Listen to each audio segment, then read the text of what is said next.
Oathfire, an Akaroth Tale by A.R. Swain. Narrated by Johnny Neal.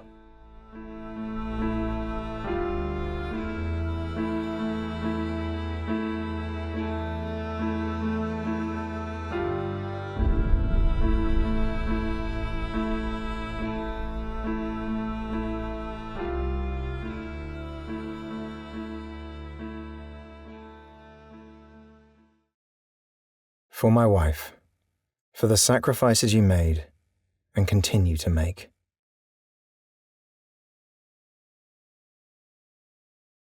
Chapter 1. Heralds of Fire and Light. 410 BBI, Batesian. The edge of Galendale. Dawn came thin and cold.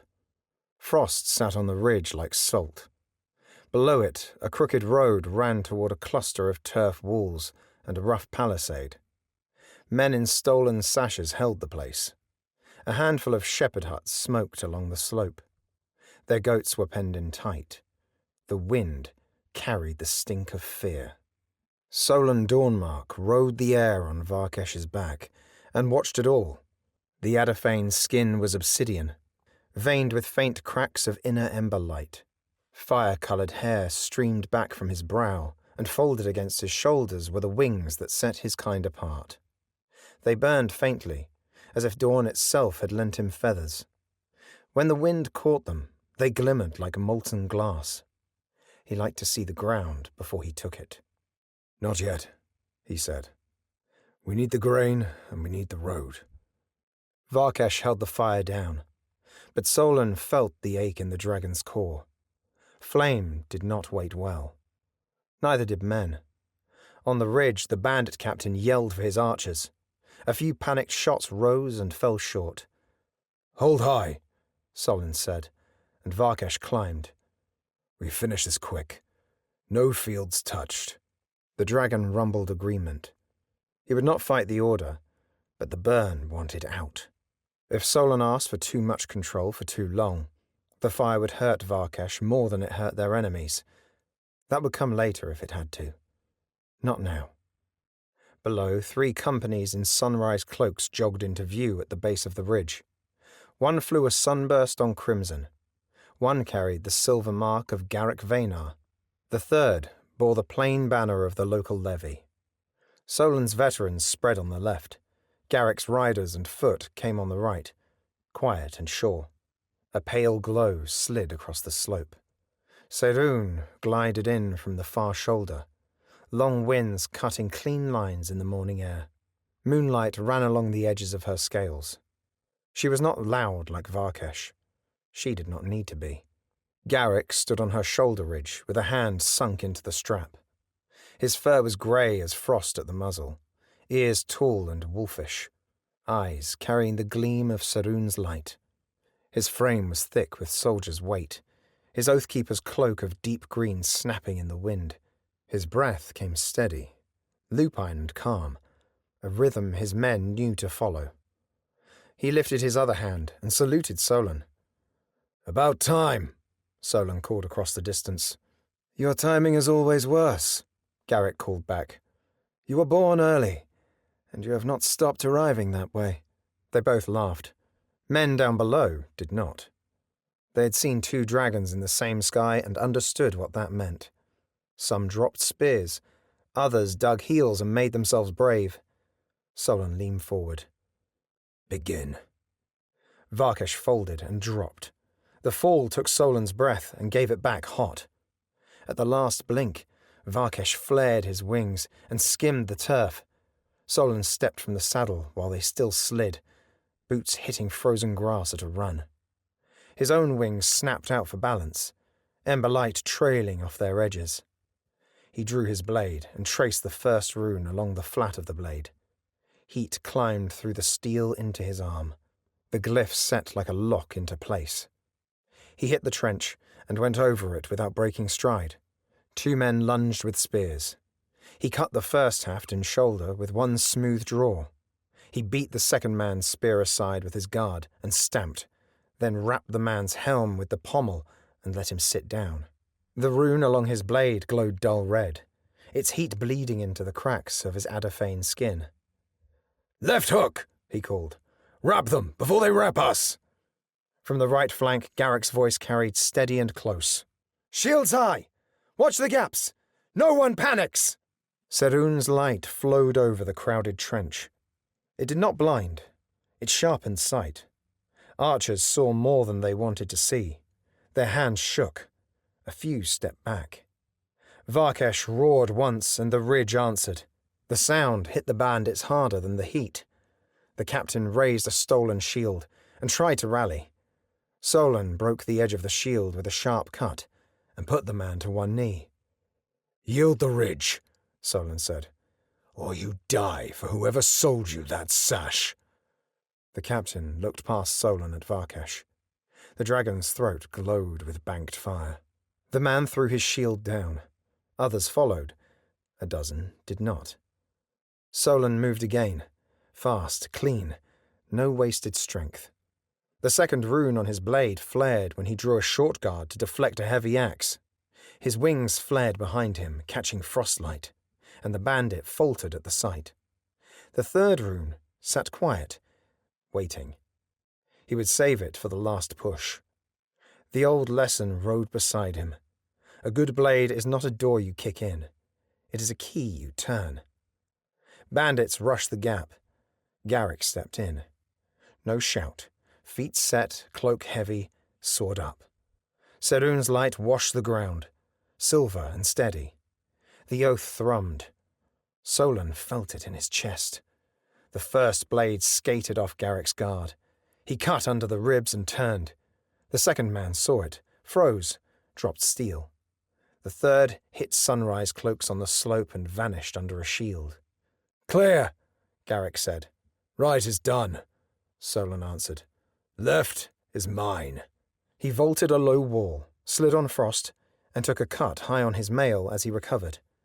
The edge thudded and skittered off.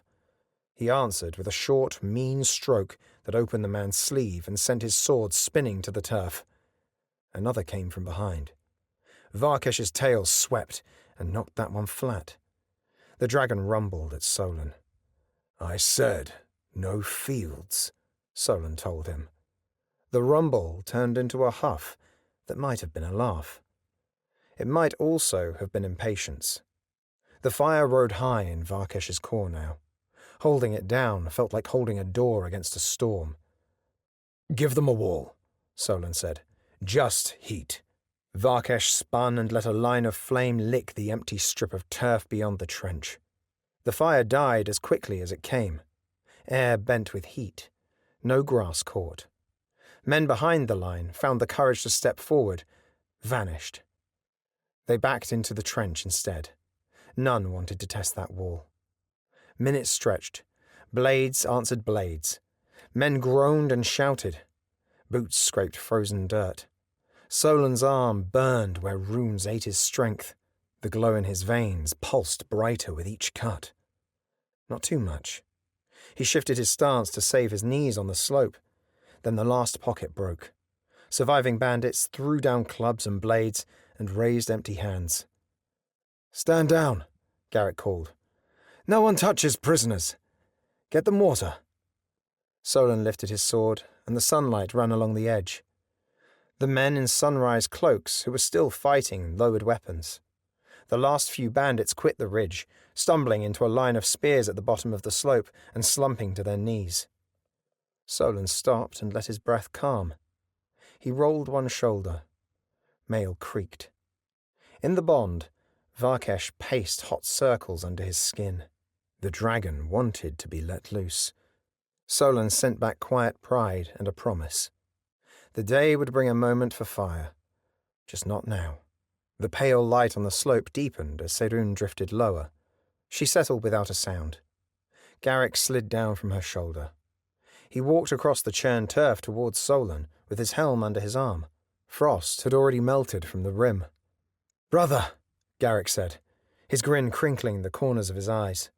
It was not blood they shared, but the long years of war and vow. Their kinship had been hammered on roads, not in a womb. He saw the nick in Solon's mail and raised a brow. "You let one touch you?" I'm hurt." "It bounced," Solon said. "I will polish it out and lie about it at supper." "The truth will be better," Garrick said. "I saw you cut that shield like you were opening a loaf." "Hungry work," Solon said, and clapped Garrick's forearm. They pulled in close and hit shoulders. The sound had weight. Varkesh lowered his head and blew warm air over both of them. Serun lifted her chin and watched with calm, dark eyes. Garrick tipped his head toward the far slope. "Grain store is tucked in that break in the rock. If we put a spark there by accident, 3 villagers will go hungry." "We are not burning a twig," Solon said. "Varkesh gave them a scare line and nothing more. He hates me for it, but we need the food." Varkesh snorted as if to argue. Serun's breath drifted in a faint silver mist. She flicked her tail tip once. The gesture made a child on the path squeal and hide behind a goat. Garrick nodded. "Thank you." His voice went softer, then warm again. "We should get the old folk out of the huts. They've been looking at the sky since we came over the ridge. Let them see more than fire." "Already sent Kellen's squad," Solon said. "They will pull up water and use the big pot. Stew is quicker than hope." "Good," Garrick said. He looked up at the ridge and the road beyond. "This is the right hill. It looks both ways and tells the truth about both. There is more work past it." "The council," Solon said. "At noon," Garrick said. "The Duke will bring every smooth word he owns. The priests will bring thicker ones. We need one plan when we walk out." Solon's smile turned sharp. "My plan is simple. Break the road, break the levees, give men who will stand with us food and pay. The rest can go back to their fields and thank us by growing wheat." "You should also write it down in a way the Duke can pretend he understands," Garrick said. He pointed at Solon's wrist, where a faint red line marked the bond beneath skin. "And maybe go to a council without a dragon's head over your shoulder." "You are no fun," Solon said. "We could save 20 minutes if Varkesh stands in the hall and looks at them." "We could lose the next town," Garrick said, still smiling. "Besides, Serun does not like roofs." "She hates beams," Solon agreed. "Thinks they make bad sky." Serun rumbled, which for her sounded like approval and patience in the same breath.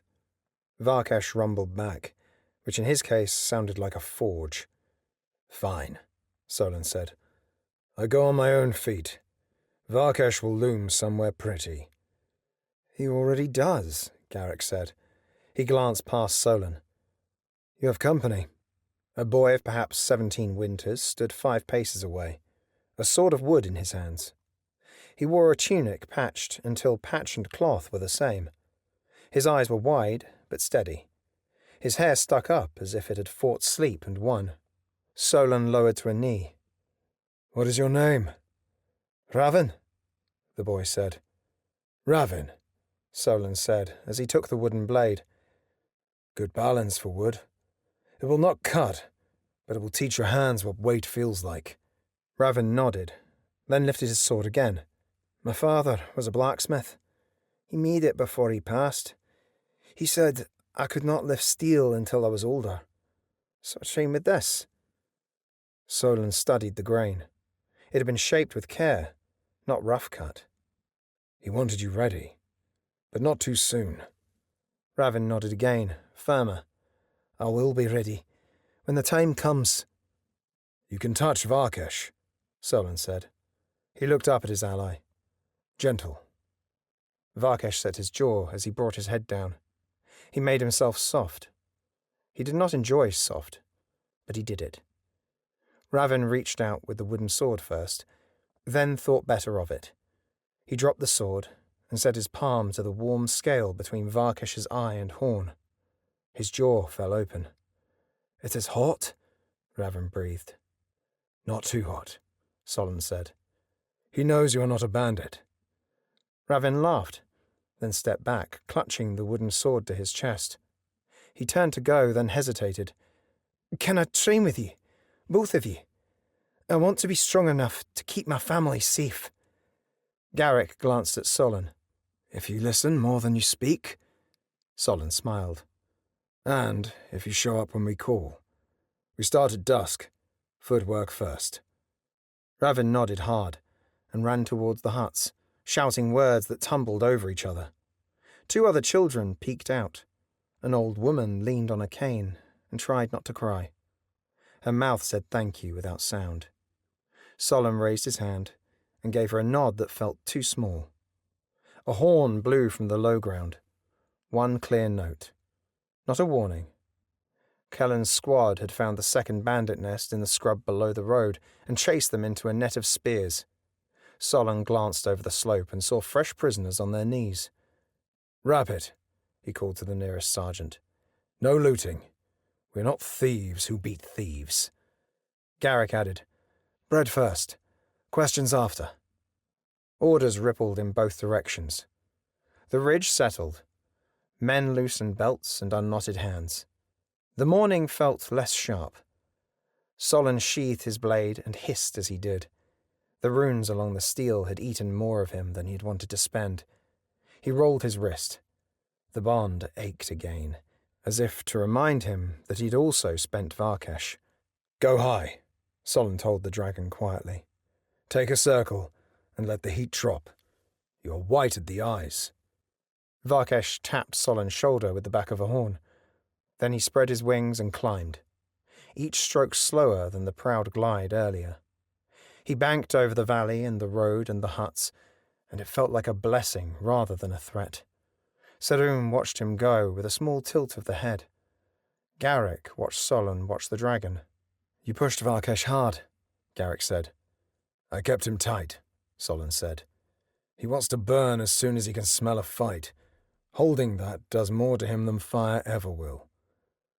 "Same for me," Garrick said. He looked down at his forearm where his own bond mark lay under leather. "If I look too much in place for too long, Saroon tires on the inside. People think our dragons cannot be hurt. They're wrong." "Let them keep thinking it," Solon said. "It saves us words." They checked the line once more, shared instructions with their captains, and moved down the slope together. They did not need to talk. Years of bad roads and worse weather had taught them how to walk without falling into holes. They stopped at the rim of the village and stood in the smoke from morning cook-fires. "Council at noon," Garrick said again. "Try to arrive on time." "I am never late," Solon said. "I am exactly when I mean to be." "That is the sentence of a man who has never read a clock," Garrick said. "I will save you a seat." "Save me too," Solon said. "I like to spread out." A shadow moved at their side.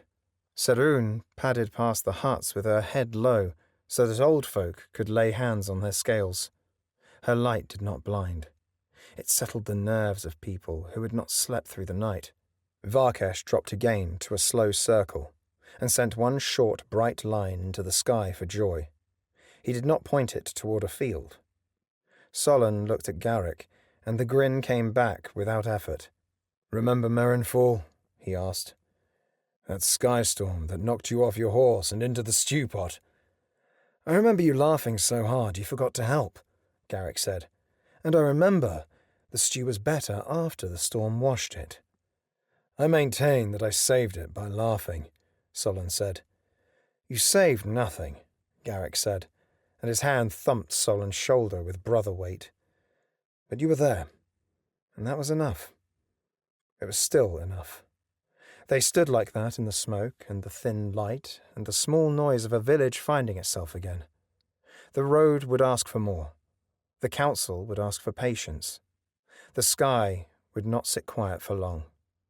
There would be other ridges and other mornings and harder choices. Solon knew it. Garrick knew it. The dragons felt it in whatever place in them matched a heart. Solon drew a slow breath and let it out. "We hold this hill," he said. "We hold it," Garrick said. They parted to see to their men and to the work that came after a fight. The wind moved down the slope and turned the frost to water in 100 small drops. Varkesh climbed once more to let his furnace ease. Saroon folded her wings and curled beside the road like a watchful hill. Noon waited. The city waited.